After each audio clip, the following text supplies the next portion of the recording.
एक धड़ा यह कहता है कि नहीं, कॉम्प्रोमाइज हो ही नहीं सकता, यहां मर जाएंगे या मार देंगे। इजराइल नहीं छोड़ेगा, हमास और हिजबुल्लाह को नहीं छोड़ेगा। मैं साफ बात कह रहा हूं, ना अमेरिका के इंटेंशंस प्योर है, ना ईरान के इंटेंशंस प्योर है। ईरान जो है अमेरिका को धोखा दे रहा है, अमेरिका जो है वो ईरान को धोखा, दोनों एक दूसरे को धोखा दे रहे हैं। Qatar is not like that. You can not pressurise Qatar.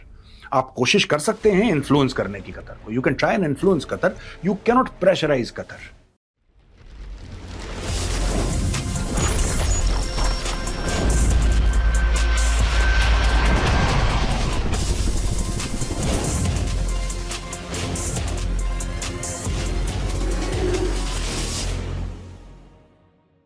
जय हिंद दोस्तों, मैं हूं मेजर गौरवारिया और आप देख रहे हैं the Chanakya dialogues. Finally US और ईरान के बीच में एक पीस डील, एक सीज फायर डील की बात चल रही है। लेकिन अंग्रेजी में कहावत है दोस्तों कि there is many a slip between the cup and the lip. कभी भी कुछ गड़बड़ हो सकता है और ये बड़ा अनोखा सीज फायर है। यहां पे बमबारी हो रही है, लोग मर रहे हैं और बीच में अमन और शांति की भी बातें चल रही हैं। बड़ा कंफ्यूजन है। आज के वीडियो में इस कंफ्यूजन को दूर करने की मैं कोशिश करूंगा। यूएस और ईरान टेंटेटिव डील फॉर 60-डे ट्रूस एक्सटेंशन रीच कर चुके हैं। यानी कि अब यह बात हुई है कि 60 दिन तक ना आप हम पे हमला करोगे, ना हम आपके ऊपर हमला करेंगे। ठीक है। अच्छा, ये तो पहले भी हुआ था, तो अब इसको एक्सटेंड कर दिया गया। ये breaking news of the day है कि 60 दिन के लिए ये एक्सटेंड कर दिया गया है। लेकिन इस 60 दिन का इस्तेमाल कैसे होगा दोस्तों? एक वो इस्तेमाल है जो कि यहां पे मीडिया बता रहा है और एक दूसरे किस्म का इस्तेमाल है जो मैं आपको अभी बता देता हूं। Before I go further, let me tell you. साफ सीधी बात है, दोनों पार्टीज एक दूसरे पे ट्रस्ट नहीं करती। अमेरिका ईरान पे नहीं करता, ईरान अमेरिका पे नहीं करता। Trust is zero. हर चीज वेरीफाई करनी पड़ेगी, हर चीज को डबल चेक करना पड़ेगा। लेकिन वो बात की बात है, अमेरिका पूरी कोशिश करेगा कि अपनी सैन्य शक्ति बढ़ाए, अपनी प्रिपेयर्डनेस बढ़ाए, और वही काम ईरान भी कर रहा है। आपको क्यों लगा कि सैयद अब्बास अरगची जो फॉरेन मिनिस्टर है ईरान का, वो पुतिन से जाके मिला? वो शी जिनपिंग को हेलो बोलकर आ रहा है वहां पे। शी जिनपिंग को ना भी बोल के आ रहा हो, वांग यी से तो हेलो उसने बोला ही था। तो क्यों जा रहे हैं हर जगह? क्योंकि इनके सप्लायर्स हैं चाइना और रशिया। इनको वहां से पैसा मिलता है, वहां से हथियार मिलते हैं, ये उनको तेल देते हैं। इनके बीच में खरीद फरोख्त का मामला है और बहुत पुराना है, आज का नहीं है। तो दोनों की दोनों पार्टी इन 60 दिनों में पूरी कोशिश करेंगी। डोनाल्ड ट्रंप भी पूरी कोशिश करेगा, राइट? और यहां पे ईरान भी पूरी कोशिश करेगा। मैं ये नहीं कह रहा कि दोनों लड़ पड़ेंगे, no, I am not saying that. What I am saying is that कि दोनों अपनी तैयारियां करेंगे कि बाय द वे अगर लड़ाई हो जाती है तो फिर देखते हैं क्या करना है। The United States and Iran have reached a preliminary memorandum of understanding to extend the ceasefire between the two countries for 60 days to start negotiations for permanently ending the war. The US sources told Al Jazeera on Thursday that the framework still needs President Donald Trump's final approval. If finalized, the agreement would be a major breakthrough after weeks of stalled diplomacy. तो अब ये जो framework है, ये Donald Trump की table पे पड़ा हुआ है। अगर डोनाल्ड ट्रंप साइन कर देगा तो ये मामला हो जाएगा। लेकिन ईरान ने बोला है कि देखो, हम उसी डील को मानेंगे जो हम अनाउंस करेंगे। ये डोनाल्ड ट्रंप की आदत है। ये दो लोगों से बात कर, दो लोग, डोनाल्ड ट्रंप बैठा, कोई और बैठा, ये फट से जाके, जैसे सोशल मीडिया इन्फ्लुएंसर्स होते हैं ना, या कई लोग ऐसे फूड ब्लॉगर होते हैं और वो उनका काम है। तो I am not criticising anybody, I am just saying that खाने से पहले वो पहले खाने की फोटो खींच लेते हैं कि खाना ऐसा लगता है, फिर उसको पोस्ट करा, खाना फिर तक ठंडा हो जाता है, फिर ये खाना खाते हैं। डोनाल्ड ट्रंप भी वही काम करता है। डोनाल्ड ट्रंप पहले खाने की फोटो खींचेगा, अपना प्रचार करेगा, तब जाके बाद साइन कर सकता है वो। लेकिन आज की तारीख में मैं आपको बताता हूं, details of the tentative deal remain obscure. यानी कि इसके बारे में किसी को ज्यादा कुछ पता नहीं है, इसके बारे में ज्यादा कुछ नॉलेज नहीं है, सब बिल्कुल हश हश चल रहा है वहां पे। It is also unclear whether the 60-डे extension represents a deadline for the negotiations. The ongoing truce is already open ended. Tasneem, Iran's semi-official news agency, cited a source close to the negotiations as denying claims of US officials of an imminent agreement. अब यहां पे फिर वही बात आ जाती है कि दो दड़े हैं। आगे चल के मैं आपको बताऊंगा ये हो क्या रहा है। इसमें देखिए, एक तो डोनाल्ड ट्रंप का माइंड है, एक उसका दिमाग है, वो पलटता रहता है, हर 3-4 घंटे में माइंड इसका पलटता है। दूसरी चीज ये है कि ईरान के अंदर एक बड़ा भीषण, एक बड़ा सॉलिड पावर स्ट्रगल चल रहा है आज की तारीख में। वो आगे चल के बताऊंगा मैं आपको। बहुत सॉलिड पावर स्ट्रगल चल रहा है ईरान के अंदर कि सत्ता किसकी है, ताकत किसके पास है। एक धड़ा कह रहा है कि नहीं, यूएस से बात करके खत्म करो यार, इतना नुकसान हो गया, खत्म करो। थोड़ा वो कॉम्प्रोमाइज कर रहे हैं, थोड़ा हम कॉम्प्रोमाइज कर रहे हैं। एक धड़ा जो है, एक धड़ा ये कहता है कि नहीं, कॉम्प्रोमाइज हो ही नहीं सकता, या हम मर जाएंगे या मार देंगे। अब इसके बीच में कहीं ना कहीं ईरान झूल रहा है और ईरान से इंफॉर्मेशन बाहर नहीं आती दोस्तों, because there is a clampdown डाउन। अब थोड़ा बहुत उन्होंने इंटरनेट खोल दिया है। जनरली स्पीकिंग ईरान के मीडिया से चीजें बाहर नहीं आती, it's very closely controlled. Axios की तरफ से बड़ी स्टोरी है, US and Iran reach deal but need Trump's final approval. जैसा मैंने बोला था, ये 60 days MOU will state the shipping through the Strait of Hormuz will be unrestricted. तो एक ये बात हुई है, ये बात पक्की है। जैसे हम कह रहे हैं ना, ऑब्सक्योर टाइप का है, कुछ पता नहीं लग रहा, लेकिन एक दो बातें जो पता लगी हैं वो ये हैं कि भाई हॉर्मुज से जो शिपिंग होगी वो अनरिस्ट्रिक्टेड होगी, उस पर कोई रोक टोक नहीं मचाएगा, ठीक है ना।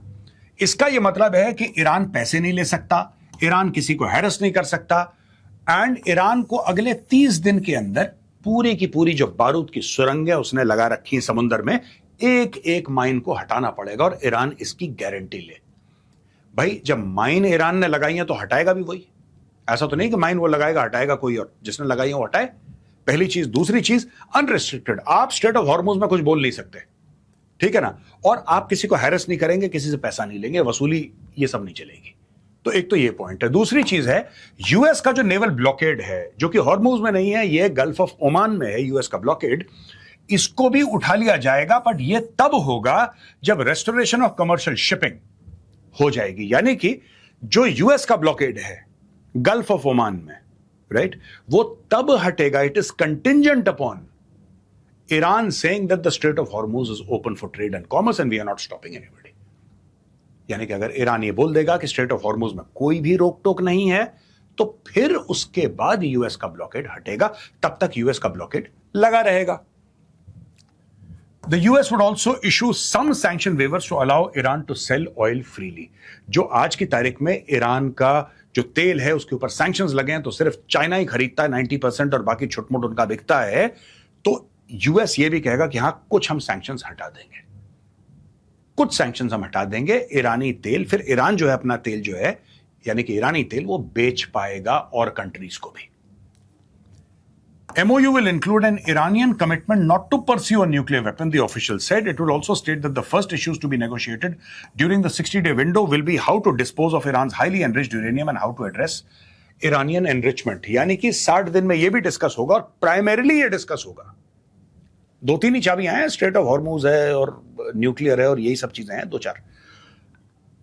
ईरान कमिटमेंट दे कि वो कभी भी न्यूक्लियर वेपन नहीं बनाएगा। It should give a commitment that it will never try to create a nuclear weapon of any kind. हाँ, enrichment होगी बिजली के लिए। ये डुअल यूज वाला मामला ईरान छोड़ दे, इसके बारे में भी बातचीत हुई। और दूसरी बात यह है कि जो ऑलरेडी इनके पास मटेरियल है, न्यूक्लियर मटेरियल, तकरीबन 450 किलो का है दोस्तों, मैं मोटा मोटी बता रहा हूं आपको। इसका क्या होगा? इसको भी आपको डिस्ट्रॉय करना पड़ेगा, इसको भी खत्म करना पड़ेगा। आप हैंडओवर करिए अमेरिका को, या फिर mutually in consultation with neutral parties आप उसको खत्म कर दीजिए, उसको बर्बाद कर दीजिए। US will commit to discuss sanctions relief and the release of frozen Iranian funds as per the negotiations. इसमें the MOU will include a discussion of a mechanism to help Iran start reviving goods and humanitarian aid. The MOU would also state that the war between Israel and Hezbollah in Lebanon would end, an issue on which Trump and Israeli Prime Minister Benjamin Netanyahu have had at least one tense discussion. तो और भी चीजें हैं, frozen Iran के fund हैं, उनको किस तरीके से छोड़ना है, क्या करना है, सैंक्शंस रिलीफ देनी है, इसके ऊपर बातचीत हुई है। और फिर इसके बाद ईरान में सामान आवाजाही शुरू हो जाएगी, ह्यूमैनिटेरियन एड, इसके बारे में भी बात हुई है। और हिजबुल्ला, अब देखिए ना, ये कमजोर कड़ी हो जाती है पूरे नेगोशिएशन में। कमजोर कड़ी कैसे है भाई? कमजोर कड़ी इस प्रकार से है कि अमेरिका और ईरान कुछ साइन कर लें, ये कुछ साइन कर लें, ये मैं आप बता रहा हूं आपको, आप ये वीडियो सेव कर लेना, इनकी डील साइन हो जाएगी, सब कुछ हो जाएगा। इजराइल नहीं छोड़ेगा, हमास और हिजबुल्ला को नहीं छोड़ेगा। And Israel has डिफाइड America in the past, ठीक है। इजराइल न्यूक्लियर पावर है, लेकिन वो यहां पे चर्चा का विषय नहीं है, कोई चर्चा की बात नहीं है कि वो न्यूक्लियर पावर है। इजराइल अपने आप में बड़ी स्ट्रांग कंट्री है, इजराइल कभी यह शर्त नहीं मानेगी। इजराइल कहेगी ठीक है, आपके यानी कि अमेरिका और ईरान के बीच में सीज फायर है, well done, very good, we are happy for you. लेकिन जब तक ये हिजबुल्लाह को खत्म नहीं कर देंगे, डिसार्म नहीं कर देंगे, इजराइल नहीं रुकने वाला। डोनाल्ड ट्रंप ने बहुत प्रेशर डाला, बहुत ज्यादा प्रेशर डाला। इजरायली बोलेंगे ठीक है भाई, तुम्हारी मर्जी, चुप बैठ जाएंगे। कभी ना कभी तो डोनाल्ड ट्रंप अपने ऑफिस को छोड़कर जाएगा 2-2.5 साल के बाद। जैसे ही डोनाल्ड ट्रंप गया फिर ठोक देंगे। मैं आपको आज बता रहा हूं, ये नहीं छोड़ने वाले। ये बेंजामिन नेतन्याहू का वादा था 7 अक्टूबर के टेरर अटैक के बाद। Every Hamas man is a dead man walking. It does not matter if you are the head of Hamas, it does not matter if you are a low level terrorist in Hamas. If you belong to Hamas, you are done, you are gone, we will not let you breathe. ये बोल चुका है। He has also said publicly that we will decimate the Hezbollah. वो करने वाला है। America कुछ sign कर ले, ये खुद भी साइन कर देंगे, देखना 2-2.5 साल के बाद ट्रंप के जाते ही। अगर ट्रंप पूरा प्रेशर डालता रहेगा, मत करो मत करो मत करो, उसको नोबेल प्राइज चाहिए ना, दोबारा से ट्रंप को फिर से खुजली हो रही है। Israel will not stop till it has wiped out the Hamas and the Hezbollah.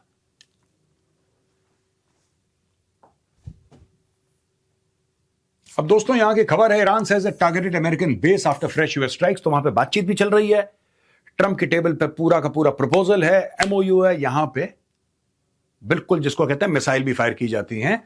US central command का ट्वीट है, 10:17 PM Eastern time on May 27th, Iran launched a ballistic missile towards Kuwait that was successfully intercepted by Kuwaiti forces. This egregious ceasefire violation by the Iranian regime occurred hours after Iranian forces launched 5 one-way attack drones that posed a clear threat in and near the Strait of Hormuz. All drones were successfully intercepted by the US forces, which also prevented a 6th drone launch from an Iranian ground control site in Bandar Abbas. Bandar Abbas एक बड़ी अगर आप straight of Hormuz को देखोगे तो बिल्कुल ऊपर उसके बंदर अब्बास है, वहां पे भी एक मिसाइल साइट थी, उसको भी इन्होंने न्यूट्रलाइज किया है। Or the Iranian missile launch came after the US shot down Iranian drones over the Strait of Hormuz and struck a military site in Bandar Abbas. It is the second time in the 3 days that the US attacked targets in Iran, saying that they were conducted in self-defense. The IRGC said the attack on the US airbase took place in the early hours of Thursday morning. तो ये लड़ाई भी चल रही है। जैसा मैंने आपको बताया 60 दिन ना, आप ये मत समझना, मैं साफ बात कह रहा हूं, ना अमेरिका के इंटेंशंस प्योर है, ना ईरान के इंटेंशंस प्योर है। जिसको नहीं मिला जो वो चाहता है तो फिर से हमला करेगा।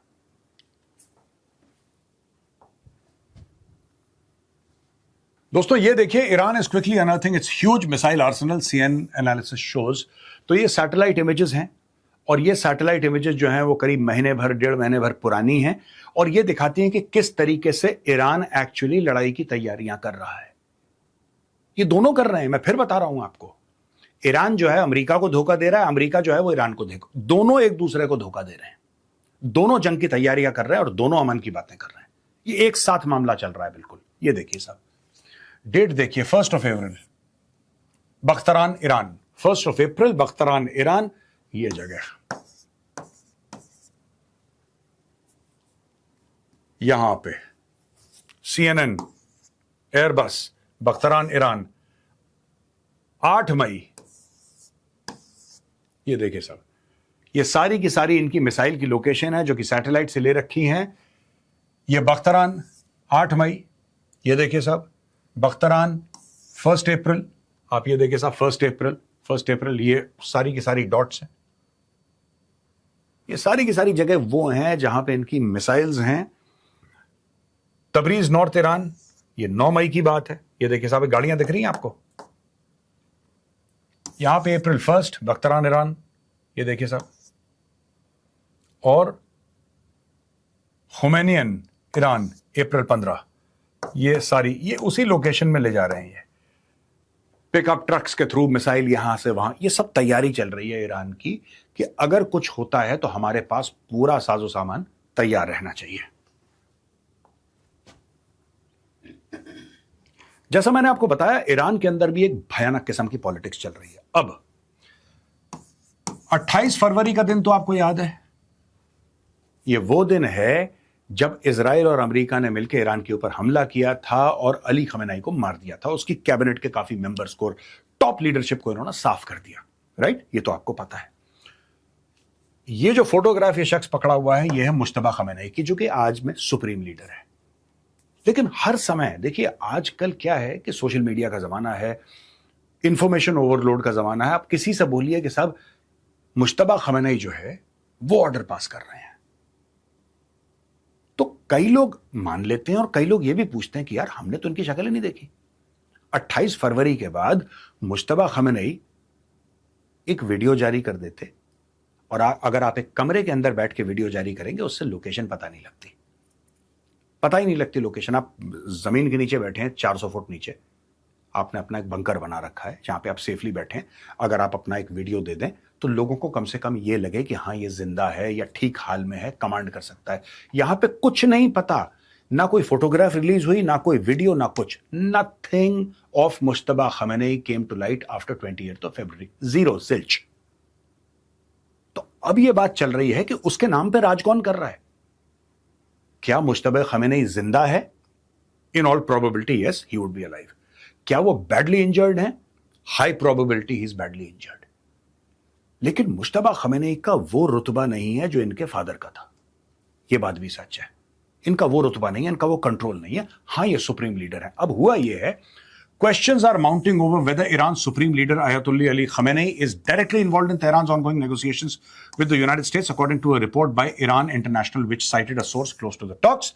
The report said doubts have emerged over whether the parliament speaker Mohammad Bagher Ghalibaf and Iran's negotiating team are fully coordinated with Khamenei as discussions continue with the administration on US President Donald Trump. The source claimed that there were serious ambiguities surrounding how much Khamenei knows about the negotiations and the extent of understanding between Tehran's representatives and Washington. अब जो America कर रहा है, Iran इसलिए confused है क्योंकि Iran में दो धड़े हैं। ईरान के अंदर दो धड़े हैं, इसलिए ईरान कंफ्यूज्ड है। अमेरिका इसलिए कंफ्यूज्ड है क्योंकि उनका प्रेसिडेंट कंफ्यूज्ड है, ठीक है, या वो कंफ्यूज करना चाह रहा है जानबूझ के, आई कैन नॉट से। Fact of the matter is कि लोग अब ये पूछने लगे हैं, सवाल ये आने लगा है कि साहब ये लोग खमेनी को बता भी रहे हैं कि नहीं बता रहे कि अपनी मनमर्जी का कुछ कर रहे हैं। खमेनी को इंफॉर्मेशन है भी। जो गालिबाफ साहब हैं, जो उनके पार्लियामेंट के स्पीकर हैं, वो दुनिया भर में जा रहे हैं और नेगोशिएट करने की कोशिश कर रहे हैं। उन्होंने कितनी इनपुट दी है खमेनी को? खमेनी से कितनी इनपुट ली है? क्या खमेनी इस हालत में भी हैं कि वो बातचीत कर पाएं, अपनी बातें कह पाएं, या खमेनी को अलग से रख रखा है और आईआरजीसी बयान दे रहा है और ये बोल रहा है कि ये बयान खमेनी का है? क्या ये हो सकता है? Possibilities are there. The uncertainty has reportedly deepened following recent trips by Ghalibaf and Iranian Foreign Minister Abbas Araghchi to Qatar, alongside what Iran International described as the negotiating team's reluctance to continue talks in Tehran or travel to Pakistan. तो अब ये अंदर की बात ये आ रही है कि साहब ये सब पहुंच गए कतर। मैं तो बहुत पहले से कह रहा हूं यार, जब तक कतर को इन्वॉल्व नहीं करोगे मामला नहीं सलटेगा। कहां पाकिस्तान के साथ? वो नॉन सीरियस कौम है। Pakistanis are non serious people. उनको इतनी बड़ी बड़ी चीजें मत, जो उनके गले के नीचे वो चीज ना जाए, उनको वो चीज मत खिलाओ। उनको नहीं घी हजम होता है। It's nothing against Pakistan that way, but I'm just saying that they are incompetent and incapable of doing anything like this. अब ये क्या है कि यहां पे बात आ रही है कि ये कहते हैं कि तेहरान में हम करेंगे नहीं टॉक्स, पाकिस्तान हम जाएंगे नहीं। तो पाकिस्तान ने जो पहली मीटिंग करवाई थी इस्लामाबाद टॉक्स और बड़ा उसका फील्ड मार्शल की फोटो लगा के, उसके बाद मामला हो गया टाइटाइफिस। ईरान डायरेक्टली पाकिस्तान के खिलाफ कुछ नहीं कह रहा। पाकिस्तान के खिलाफ ईरान कुछ कह नहीं रहा है कि हम पाकिस्तान पे भरोसा नहीं करते, पाकिस्तान पे विश्वास नहीं है, फलाना ढिमका। लेकिन ये कतर पहुंच गए। कतर भी बिल्कुल इनके करीब है, पाकिस्तान से तो लैंड बॉर्डर मिलता है इनका। कहने की बात यह है कि today they are more comfortable with Qatar than with Pakistan, and that was bound to happen. Qatar का एक बहुत अलग लेवल है in terms of diplomacy, in terms of how many people take Qatar seriously. Qatar's level is at a phenomenal place. Pakistan's level is nowhere. Pakistan को तो सिर्फ Donald Trump ने इसलिए चुना क्योंकि उसको एक अपना चेला चपाटा चाहिए था जिसको बोलता है कि चाय लेकर आओ, कहता है yes sir. That is the extent of Donald Trump's trust on Pakistan, because he knew that whatever he said, they will say yes to. Qatar is not like that. You cannot pressurize Qatar. आप कोशिश कर सकते हैं influence करने की Qatar को, you can try and influence Qatar, you cannot pressurise Qatar. But you can both influence and pressurize Pakistan because Pakistan takes money from everybody. And a person who's habitual of begging will always come under pressure. जहां से पैसा दिखेगा भाई उसकी जबान बोलेगा. पाकिस्तान यही काम करता है.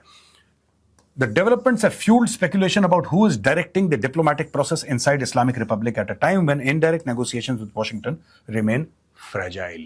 तो ये भाई डाउट है कि बात कौन कर रहा है, लेकिन ये खबर है, ये खबर ये है कि भाई ये गालिबाफ हों या आरकची साहब हों, पार्लियामेंट के स्पीकर, फॉरेन मिनिस्टर, ये कतर चले गए हैं. ये इनको कतर में ज्यादा एक sense of peace, sense of trust, sense of comfort आता है. I can understand why they don't want to continue the talks in Tehran because Tehran is not safe. कुछ भी हो सकता है तेहरान में, लेकिन कतर में एक सेंस ऑफ सिक्योरिटी, और पाकिस्तान का कुछ नहीं पता है. मैं आपको बता रहा हूं कुछ नहीं पता, और मैं इसलिए नहीं बिकॉज ऑफ एनीथिंग एल्स और I am trying to pass a hidden message, nothing like that. You can't trust Pakistan. कुछ हो सकता है. ये किसी से भी पैसा लेके, कल ईरानियन डेलीगेशन आया, पता लगा उनको ऑफ कर दिया. ये कर सकते हैं Pakistani. They have done that with the Taliban. ये तालिबान को इन्होंने इनवाइट करा था. मैं बार बार एक किस्सा रिपीट नहीं करूंगा. तालिबान के साथ इनके डिप्लोमेटिक रिलेशंस थे. तालिबान का एम्बेसडर इस्लामाबाद में बैठता था, पाकिस्तान का एम्बेसडर काबुल में बैठता था. They were amongst the few countries in the world that had recognized the Taliban. मैं पहले की बात कर रहा हूं. इन्होंने यूएस से पैसे लेके तालिबान के एम्बेसडर को अरेस्ट कर लिया और उसको जेल में डाल दिया. इनकी लीडरशिप को जेल में डाल दिया अमेरिकन से पैसा लेके. मुल्ला बरादर को इन्होंने गायब कर दिया. 8-9 साल बेचारा जेल में रहा. वो Mullah Baradar who is literally speaking the number 2 in Taliban. तो कुछ नहीं पता ना. पाकिस्तान का ट्रैक रिकॉर्ड इतना गंदा है, इतना धोखेबाजी वाला है कि I don't blame the Iranians. They are scared. You go to Pakistan, you don't know what's going to happen.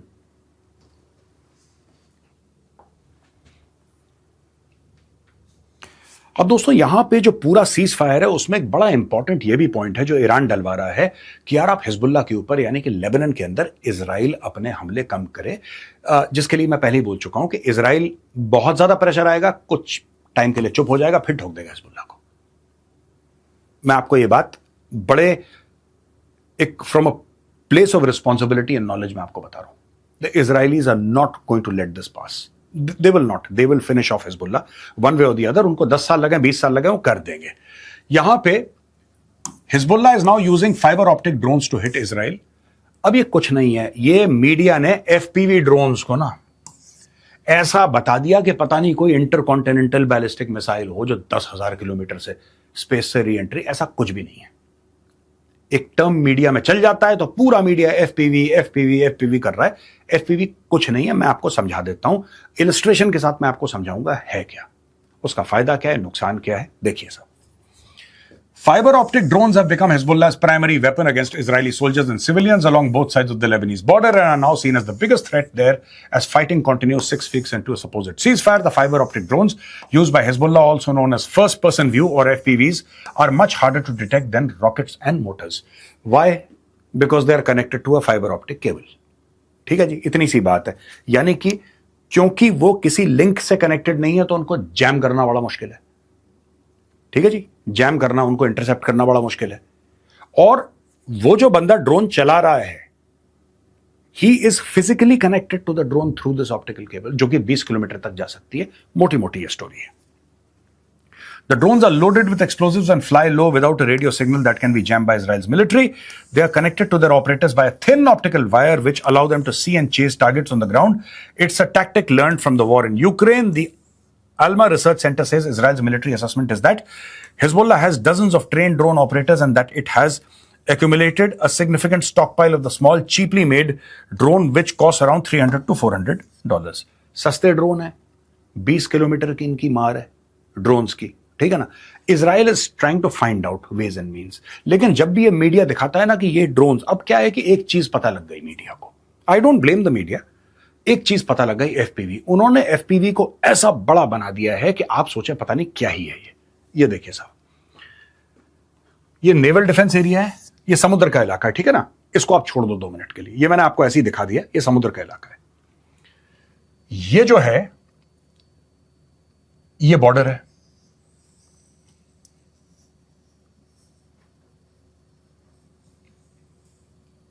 Okay, ये बॉर्डर है. इसके नीचे इजराइल है, इसके ऊपर लेबनान है. ये गोलान हाइट्स हैं। गोलान हाइट्स से आप नीचे उतरोगे और थोड़ी दूर जाओगे, आपको सामने दिखेगा डेमास्कस, यानी कि सीरिया की राजधानी। Okay, so this is the geography. अब ये जो पूरा इलाका है, इस पे इजराइल का कब्जा है, ठीक है। यहां पे अटैक्स हो रहे हैं। इजराइल ने परसों 24 घंटे के अंदर 120 एयर स्ट्राइक्स मारी। 120 एयर स्ट्राइक्स इजराइल ने करी, मार मार के हलवा बना दिया वहां पे। और फिर एक एफपीवी ड्रोन आया, घुस गया किसी गाड़ी में, गाड़ी बर्बाद कर दी। तो आप ये देखिए कि ठीक है, ये सस्ता जुगाड़ है, ठीक है, घातक है, लेकिन जिस तरीके से कई मीडिया आउटलेट्स ये कह रहे हैं ना कि इससे लड़ाई का रुख नहीं बदलता। ये तो ड्रोन है $200-300 का। भाई आप ये देख लीजिए कि बैलिस्टिक मिसाइल से लड़ाई का रुख नहीं बदलता। आपने ईरान में देख लिया ना, क्या यूएस ने ईरान को हरा दिया? आप ही बताइए, क्या ईरान ने हार मान ली? एंड में लड़ाई का फैसला ना ग्राउंड ट्रूप से होता है दोस्तों। एंड में लड़ाई का फैसला इन्फेंट्री करती है।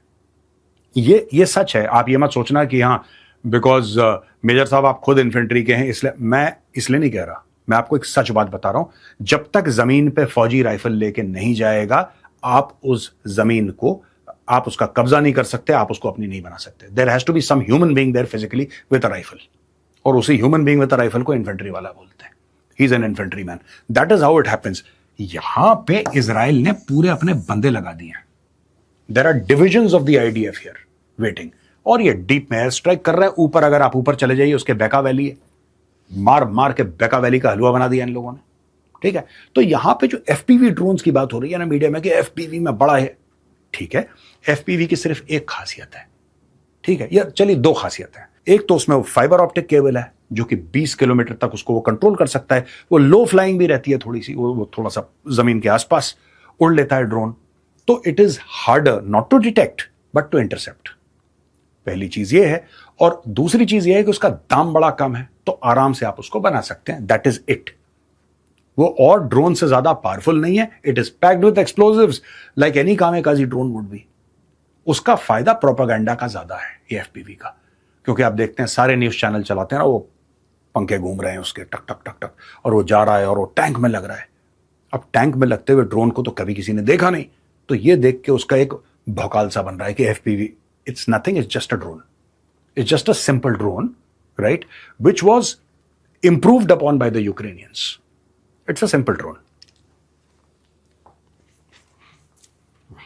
Learning from Ukraine war, Hezbollah is now using fiber optic. तो ये fiber optic drone है, fiber optic tethered drones using ultra thin spooling optical fiber to transmit data between drone and operator. तो भाई ये operator है, इसके हाथ में इक्विपमेंट है, ये एक पतला सा तार है, ये ड्रोन उड़ रहा है, ये पतला सा तार है, ऐसे जाता है, यहां पे जाके क्रैश कर जाता है। Provides a fast secure connection and can support 4K video at distance of over 20 kilometers. 20 kilometre तक का मोटा मोटी थोड़ा सा ऊपर नीचे इसका रेंज है। और क्योंकि ये फाइबर ऑप्टिक केबल से कनेक्टेड है, बहुत थिन एक फाइबर ऑप्टिक केबल होती है, उससे कनेक्टेड है, इसका मतलब कि 4K में ये डेटा ट्रांसमिट कर देता है। करेक्ट। ये जो आप वीडियो देखते हैं ना, इंडियन मीडिया चैनल भी चलाते हैं कि एफपीवी, ये वही ड्रामा है एफपीवी वाला, राइट। ये fibre optic cable delivers high quality images and quickly and it's harder to jam. Fiber optic spool 10 to 20 kilometers, 6 to 12 miles of cable. बस ये है, और ऊपर एक्सप्लोजिव है, ये जाके ठक से लगता है और फट जाता है। First person view visor supports video feeds which can reach distance of over 20 kilometers. ये ऑपरेटर है जो इसको कंट्रोल कर रहा है। Essentially an FPV is a drone। मैं बिल्कुल सिंपलिस्टिक लैंग्वेज में आपको बताता हूं। It's a drone which is very hard to hack, क्योंकि the feed is going through the wire, right? It's getting controlled by the operator through the wire. तो बाहर आप ऐसे हैक करके आप नहीं कर सकते, उसको प्रॉब्लम हो जाती। You can do it but it's very very difficult. And secondly, images बड़ी क्लियर भेजता है, जो कि इंफॉर्मेशन वॉरफेयर के लिए बड़ी इंपॉर्टेंट है। जब भी हिजबुल्ला को यह दिखाना है कि हमने कोई इजरायली ट्रक को बर्बाद कर दिया, इजरायली ट्रक को, इजरायली गाड़ी हमने उड़ा दी, कुछ सोल्जर्स को हमने मार दिया, उसमें ये मीडिया को बाइट देने के लिए एफपीवी इज वेरी ये बड़ा कारगर साबित होता है। क्या ये खतरनाक है? एब्सोल्युटली। क्या एफपीवी ड्रोन से इजराइल परेशान है? बिल्कुल, ये सारी बातें सच है, लेकिन ये गेम चेंजर नहीं है। This is not a game changer. तो दोस्तों यहां पे आज का वीडियो होता है खत्म। पसंद आए तो आप इस वीडियो को लाइक कीजिए, हमारे चैनल को सब्सक्राइब कीजिए, बेल आइकन दबाना बिल्कुल मत भूलिएगा। जय हिंद, वंदे मातरम, भारत माता की जय।